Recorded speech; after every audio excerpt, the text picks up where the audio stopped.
The auctioneer dropped the gavel at $75, and Delmar Ross laughed so hard he had to set his coffee down on the hood of his Cadillac to keep from spilling it.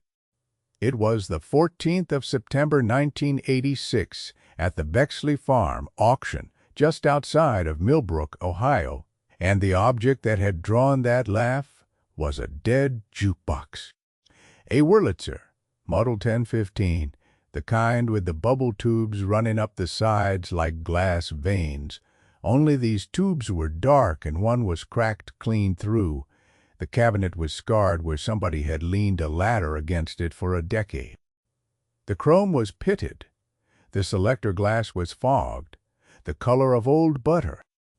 Two of the little title cards inside still read, in faded typewriter ink, Patsy Celine, Walkin' After Midnight, and Hank Williams, I Saw the Light, and the rest were either missing or so sun-bleached you could not tell what they had ever said. The man who bought it was named Henry Vess. He was 68 years old that autumn, leaned the way a length of fence wire is lean, stooped a little at the shoulders, from 49 years of leaning over benches. His face was deeply lined, weathered to the color of a saddle left out in the weather, and his eyes were the pale gray of river ice. He wore a soft blue work cap with a feed store patch on the front, a chambray shirt buttoned to the second button, and a canvas jacket that had once been the color of new hay and was now the color of old hay. His hands were the thing you noticed if you knew what to look for. They were scarred across every knuckle. The right thumb had been broken twice and had healed a little crooked. There was a permanent dark seam along the pad of his index finger where solder had burned him in 1962 and never entirely faded. Those were the hands of a man who had spent his life inside the guts of radios and phonographs and amplifiers and, in the last 20 years or so, jukeboxes, because that was what the small town still had that nobody else knew how to fix. Delmar Ross was 49 and built like a man who had discovered restaurants and never looked back. He owned 3 used car lots between Millbrook and Zanesville, and he wore a coral-colored sport coat over a white polo shirt that day, with a gold chain thick enough to tow a small trailer. His face was clean-shaven and ruddy, and he had the kind of laugh that made other people in the room laugh too, not because it was funny, but because he was loud, and loud has its own gravity. He had come to the auction hoping to pick up a tractor at a bargain, and had stayed for the entertainment. "Henry," he called across the yard, still chuckling, "you just bought yourself a coffin with light bulbs." "What are you going to do?" "Bury your radio in it." Henry did not answer. He wrote a check for $75, folded the receipt into the inside pocket of his canvas jacket, and asked 2 of the younger men standing around if they would help him lift it onto the bed of his 1971 Ford, which had been red once and was now the color of a brick that had spent too many winters outside. "The tin coffin," Delmar said loud enough for the whole yard to hear, and it landed. A few men laughed. Somebody repeated it. By the time Henry had the jukebox roped down and the tailgate up, half the auction was calling it the tin coffin, and the name would follow it. And Henry, all the way through the fall. What Delmar did not know, and what the crowd did not know, and what even the estate lawyer selling off the last of the Bexley property did not know, was that the jukebox had a false floor. Henry had not known it either, not for certain. But when he had walked past the machine that morning during the preview hour, he had rested his palm on the top of the cabinet the way a doctor rests a palm on a patient's forehead, and he had felt the weight of it settle wrong. A Wurlitzer 1015 weighed 330 pounds, give or take. This one felt to a man who had lifted 100 of them in his life, like it weighed closer to 380. And when he had crouched down and shone the little brass penlight he kept in his shirt pocket up into the coin return, he had seen, in the shadow behind the mechanism, a seam of solder that did not belong there. A seam laid down by a careful hand a long time ago, in a place no factory man would ever have put one. Henry's mentor had been a Belgian named Karel Vandermeer, who ran a radio repair shop in Columbus from 1938 until the day he died in 1959. Karel had taken Henry on as an apprentice when Henry was 19, and just back from the Pacific with a Purple Heart he never talked about, and a set of nerves that needed something quiet to do. Karel used to say in his thick and patient accent that a solder joint was a man's signature. The factory man, he lays his bead like this, Karel would say, drawing a straight, even line in the air with his finger. The hiding man, he lays his bead like this, and he would draw a line that curved once, gently, the way a man's hand curves when he is working inside a space he built himself and is not being watched. You learn to see the difference, Henry, and the world will tell you where it keeps its secrets. Henry had seen the difference on the Wurlitzer that morning, and he had bid $75 and gone home with a dead jukebox and a town's worth of laughter behind him. He drove slow. He always drove slow.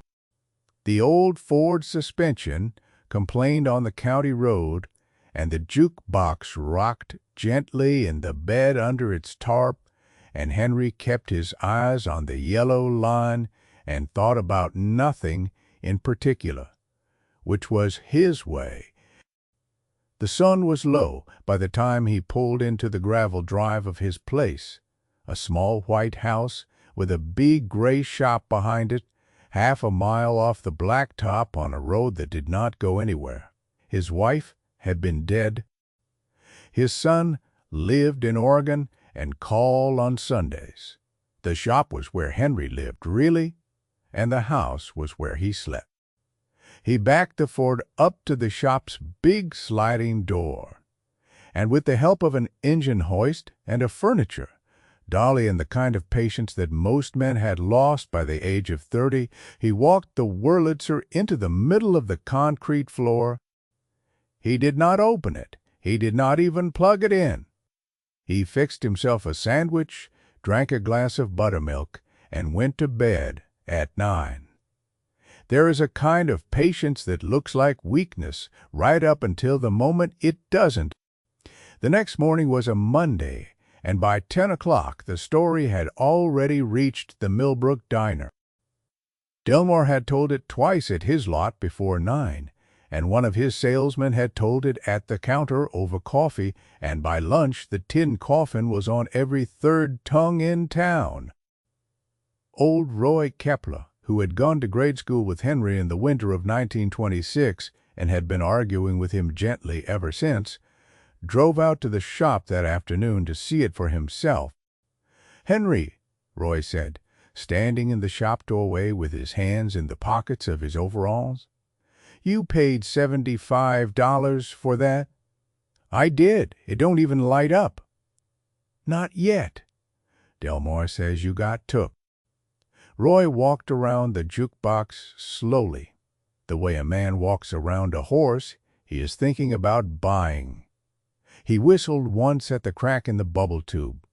He tapped a knuckle against the pitted chrome and made a small, unhappy sound. "You gonna fix it?" "I'm gonna open it," Henry said. "That's not the same thing." "No," Henry said, "it ain't." Roy left shaking his head, and Henry pulled up his work stool and clicked on the fluorescent light over the bench and began at last to look. The Wurlitzer 1015 had been built in 1946 at the DeKalb, Illinois plant, and it had rolled out onto a truck bound for a distributor in Cleveland. Henry knew this because the serial number was still legible on the back panel, and because he had a shelf of trade manuals going back to before the war. From Cleveland, this particular machine had gone, according to the faded shipping tag Henry found glued inside the coin door, to a place called the Bexley Roadhouse, out on Route 40, which had burned to the ground in 1954. The jukebox, Henry surmised, had survived the fire because it had been in the back room, and someone had dragged it out. From there, it had gone into the Bexley family barn, and it had sat there for 32 years, and now it sat on the concrete floor of Henry Vess's shop in Millbrook, Ohio, and it was about to give up what it knew. The story of the Bexley Roadhouse was one that older men in Millbrook still remembered, though nobody told it much anymore. It had been run by a man named Warren Bexley, and Warren had been, by most accounts, he had come home from Italy in 1945 with a limp and a small inheritance, and he had put both into that roadhouse on Route 40, and for about 8 years the place had done well. Warren was known for two things. He paid his suppliers on time, and he did not water his whiskey. The second thing was what got him killed in the end, though nobody knew it at the time. In the summer of 1954, the roadhouse burned. Warren Bexley was found inside, and the county sheriff ruled it a drunken accident. He had, the sheriff said, been drinking after hours, and he had fallen asleep with a cigarette, and the whole place had gone up. There was some talk in the days after about money that had gone missing from the roadhouse safe, and about a business partner named Cyril Huff who had left town the week before the fire and had never come back, but the sheriff was Cyril's cousin. Warren Bexley was buried with a small mark against his name, and his young widow, Alma, took their 4-year-old daughter and moved to Dayton, and the Bexley farm was left to a brother who did not care much for it, and the barn stood full of what had been dragged from the fire, and time did what time does. Henry Vess had known Warren Bexley a little. Not well. He had repaired the amplifier on that very jukebox once in the spring of 1953, and Warren had paid him in cash and given him a beer and told him a joke about a preacher and a mule that Henry still remembered but would not repeat. Warren had been 31 years old and had a laugh like a good dog, and Henry, though he did not say it in so many words, had liked him. Henry worked on the jukebox for 11 days. He did not rush.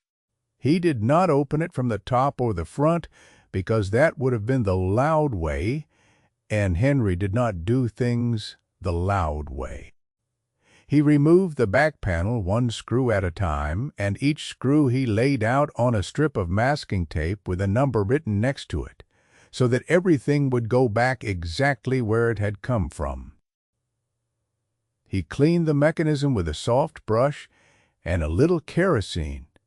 He tested the tubes and found 4 of them dead, and replaced them from his own stock. He rewound a solenoid coil that had corroded through. He polished the selector glass with a paste he mixed himself out of chalk and lamp oil, and the fog came off it like breath off a mirror in springtime. He replaced the cracked bubble tube with one he had been saving in a wooden crate for 9 years, waiting for the right machine. And then, on the 11th evening, with the jukebox humming softly on the bench, for the first time in 32 years, and the bubble tubes rising in slow blue columns along the sides, Henry lay down on his back on the concrete and slid himself under the machine and looked up with the penlight in his teeth at the seam he had noticed at the auction. It was a false floor, just as he had thought.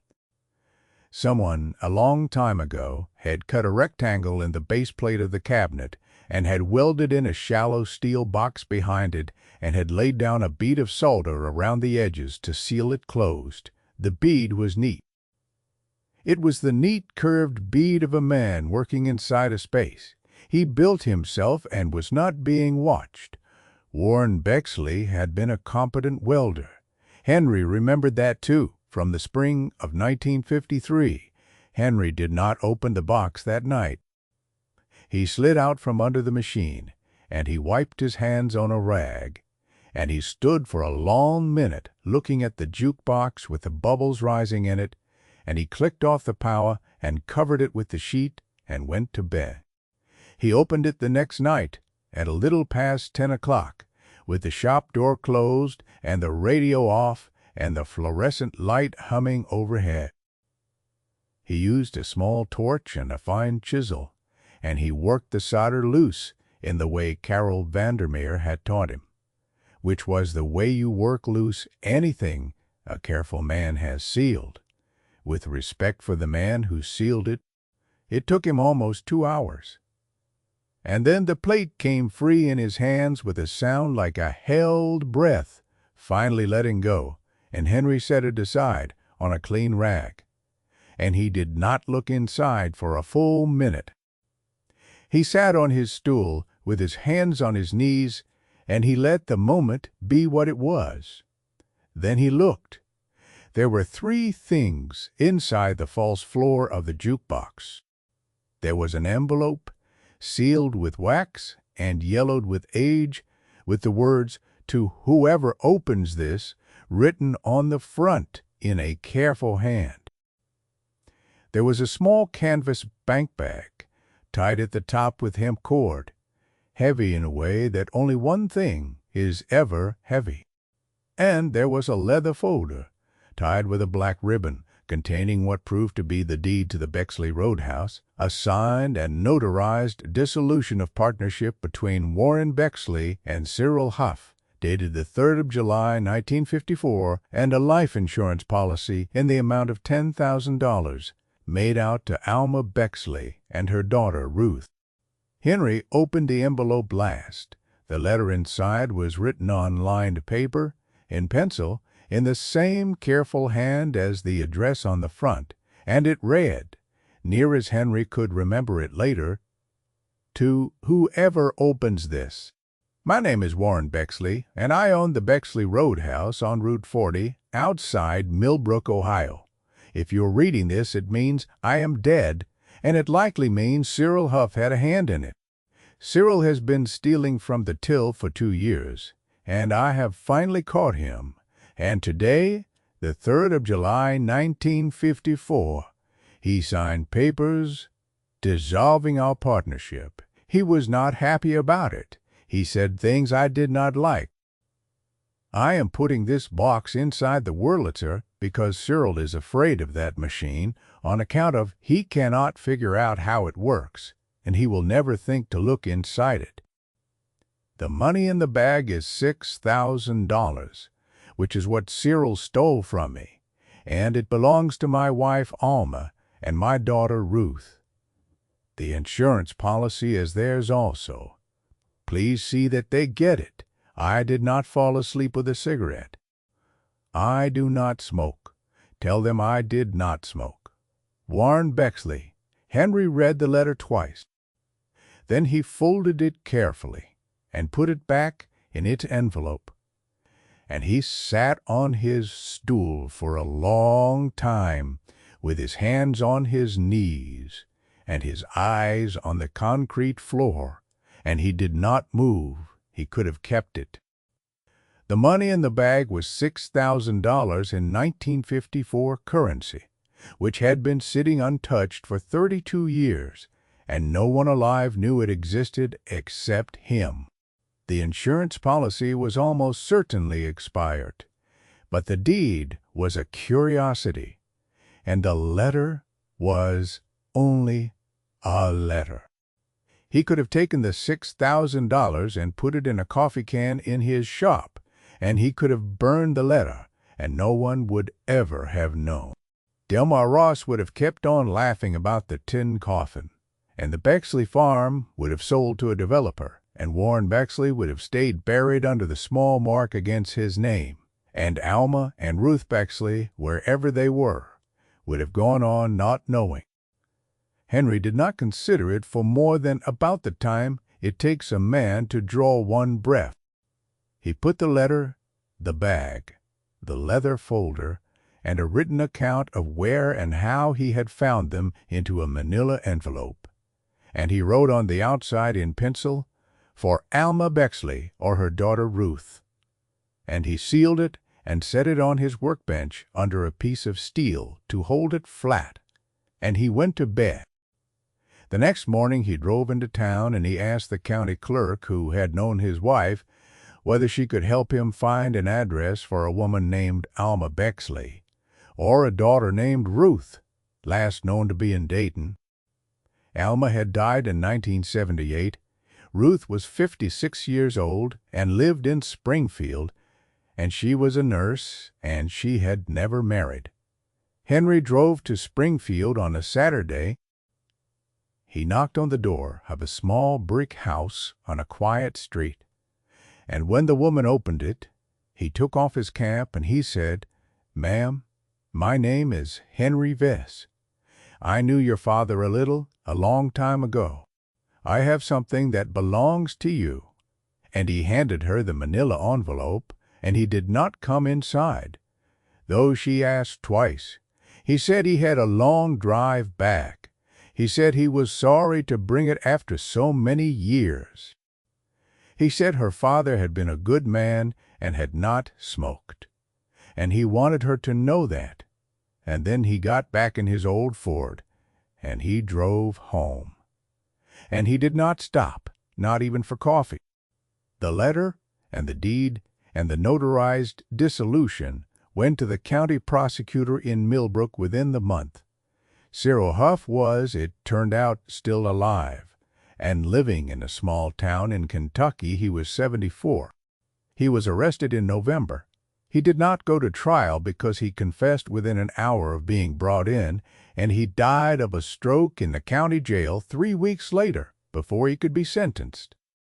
The 1954 fire was officially reclassified in the spring of 1987 from accidental death to homicide, and Warren Bexley's name was cleared quietly in a 2-paragraph notice. Delmar Ross read the notice at his breakfast counter, and he did not laugh. He did not say much about the tin coffin after that, and when other people said it, he changed the subject. His car lots did not do well the next year, nor the year after, and in the summer of 1989 he sold the last of them and moved to Florida, where a cousin of his had a boat business. The Wurlitzer 1015, fully restored, with all its bubble tubes running and its selector glass clean as a bell, was donated by Ruth Bexley to the Millbrook Historical Society, and it was placed in the front room of the old brick museum on Center Street, with a small brass plaque beside it that read, "It played when you dropped a nickel in it, whichever record it felt like playing," because Henry had never entirely fixed the selector, and he said when asked that he thought Warren might have preferred it.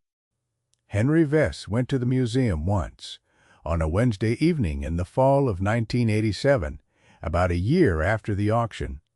He went alone. He stood on the sidewalk across Center Street for a long time in the blue hour, watching through the front window as the bubble tubes rose slow and steady in their columns of light, and he did not go inside. After a while he touched the brim of his cap, the way a man does at a graveside, and he got back in the old Ford, and he drove home, and he made himself a sandwich, and he drank a glass of buttermilk, and he went to bed at 9. He lived another 11 years. He fixed radios and phonographs and now and again a jukebox until the arthritis in his hands finally took the fine work away from him in the winter of 1997. He never spoke to anyone about the $6,000 or the letter or the drive to Springfield. Ruth Bexley sent him a Christmas card every year until he died, and he kept every one of them in a cigar box on the shelf above his workbench, tied with a piece of hemp cord. So I'll leave it with you. If you had been Henry Viss, alone in that shop at 10 o'clock at night, with $6,000 in your hand and no one in the world who knew it was there, would you have driven to Springfield on a Saturday morning to give it to a woman you had never met, or would you have put it in a coffee can and gone back to bed?